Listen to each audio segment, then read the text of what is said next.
వర్షాకాలం తొలి సీజన్లోని తెలుగు రాష్ట్రాల్లో సాగునీటి ప్రాజెక్టులు జలకలను సంతరించుకున్నాయి. కృష్ణా గోదావరి నదులకు వరద నీటి ప్రవాహం స్థిరంగా కొనసాగుతుంది.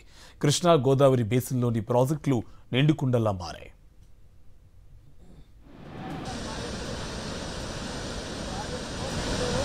తెలుగు రాష్ట్రాల్లో కృష్ణా గోదావరి నదులకు వరద ఉధృతి కొనసాగుతోంది.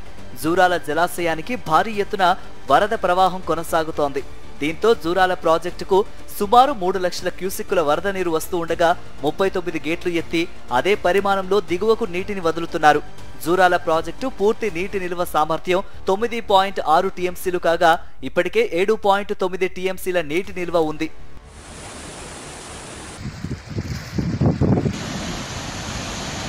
ఎగువ నుంచి వస్తున్న భారీ వరదతో శ్రీశైలం జలాశయం జలకల సంతరించుకుంది.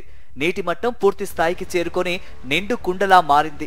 దీంతో ప్రాజెక్టు 10 గేట్లు ఎత్తి 2.75 లక్షల క్యూసెక్కుల నీటిని నాగార్జున సాగర్ కు విడుదల చేస్తున్నారు.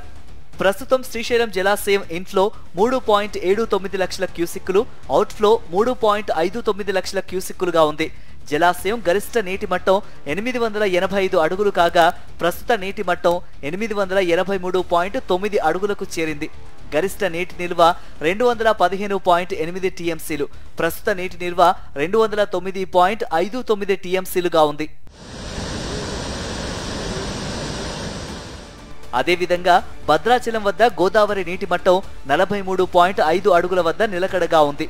దీంతో మొదటి ప్రమాద హెచ్చరిక కొనసాగుతూ ఉండగా మరో 48 గంటల పాటు ముంపు ప్రాంతాల ప్రజలు అప్రమత్తంగా ఉండాలని అధికారులు సూచించారు. సాధారణ స్థితి వచ్చేంత వరకు ముంపు ప్రాంత ప్రజలు పునరావాస కేంద్రాల్లోనే ఉండాలని సూచించారు.